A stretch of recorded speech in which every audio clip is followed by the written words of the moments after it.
Uy, no es mi primera vez en Ecuador, es la segunda vez justo en presencial. Si hiciera una evocación a la primera vez, creo que pensaría que es una ciudad en transformación.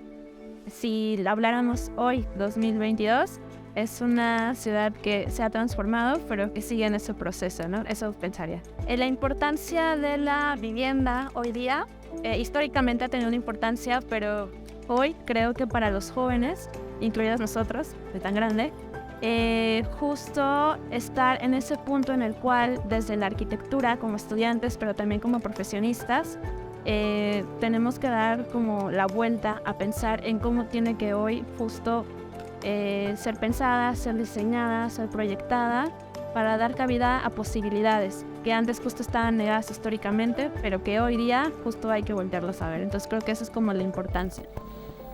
Hay una parte que no le he oído a nadie reflexionar mucho y es en el afiche, el diseño del afiche, todo ese diseño como estratigráfico que tiene de las capas, ¿no? Que para mí representan la superficie de la Tierra directamente, es decir, si tú haces un corte, ¿no es cierto?, en una montaña, tú vas a ver exactamente eso. Y eso nos habla del paso del tiempo, de la permanencia de las cosas y también del cambio, de cómo se van acumulando estas cosas con el tiempo.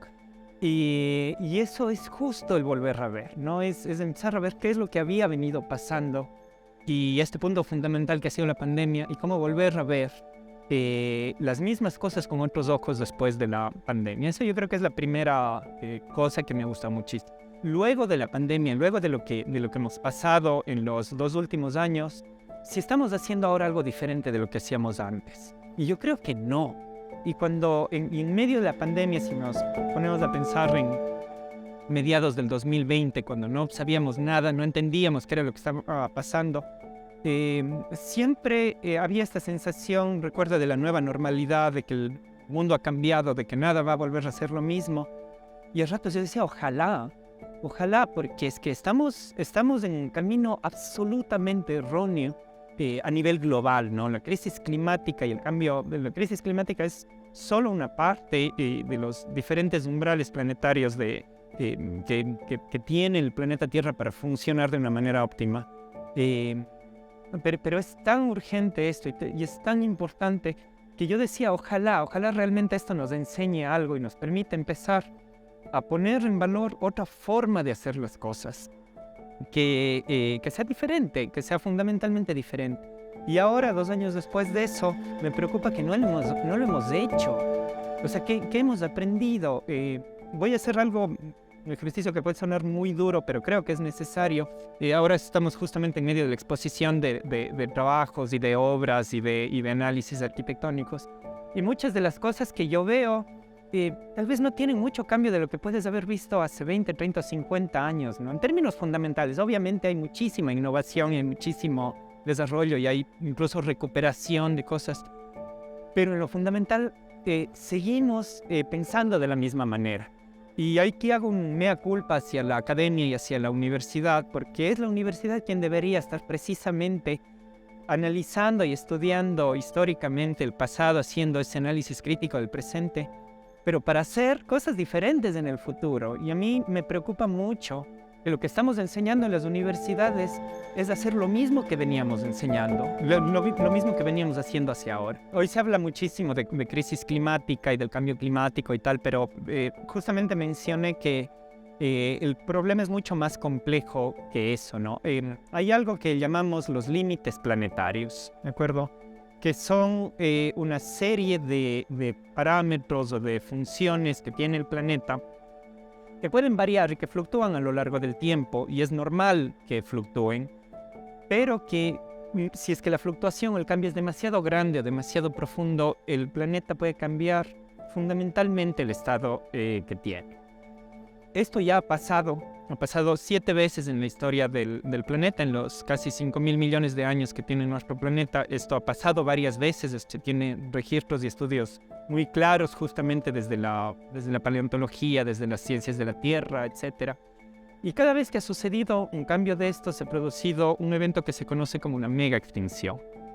Sí, entonces estos 5 cambios que han pasado a lo largo de la historia de nuestro planeta han cambiado el planeta fundamentalmente, le hacen un planeta muy diferente y también cambia su composición de vida, ¿no? La biodiversidad cambia.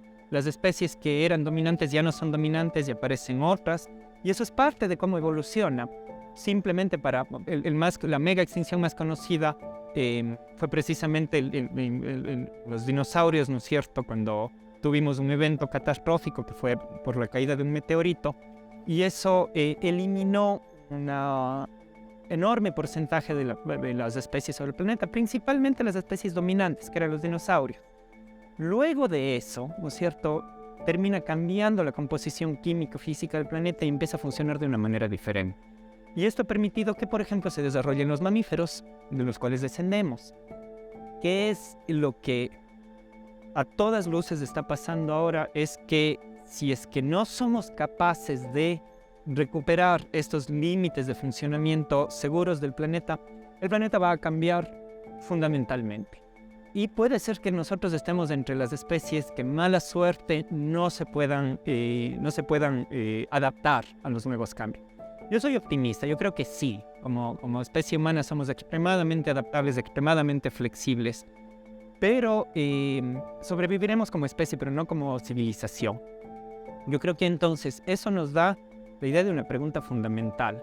¿Cómo vamos a habitar el futuro? Un futuro que de aquí en 50 años va a ser fundamentalmente diferente del que tenemos hoy. Estamos hablando de 200 o 300 años, estamos hablando de 50. Entonces, si es que yo construyo este rato, diseño y construyo algo que creo que va a durar 50 años, ya estoy fallando. Porque en 50 años vamos a habitar este mundo de una forma diferente. Entonces, yo creo que allí hay una serie de preguntas muy profundas y muy fundamentales que hay que hacer, no solo desde la arquitectura, obviamente, en general desde la forma en la que nosotros abordamos nuestra vida y abordamos nuestra civilización, ¿no? Hoy en una de las entrevistas mencionaban justamente esto de la arquitectura biodegradable, ¿no? Es decir, desde el momento de diseñar algo ya deberíamos estar pensando cómo se va a biodegradar. Pero esto, lo pensemos o no lo pensemos, va a pasar, porque el sistema planetario en general es mucho más fuerte de lo que nosotros como especie humana podemos hacer. Y esto está clarísimo, ¿no? Simplemente si tenemos un huracán o un terremoto nos puede pasar cosas como las que hemos visto, o una pandemia. No se diga los cambios globales que estamos viendo que van a pasar durante los próximos 50 años. Entonces, creo que esa pregunta, ¿cómo vamos a habitar el futuro?, está la base fundamental de eso.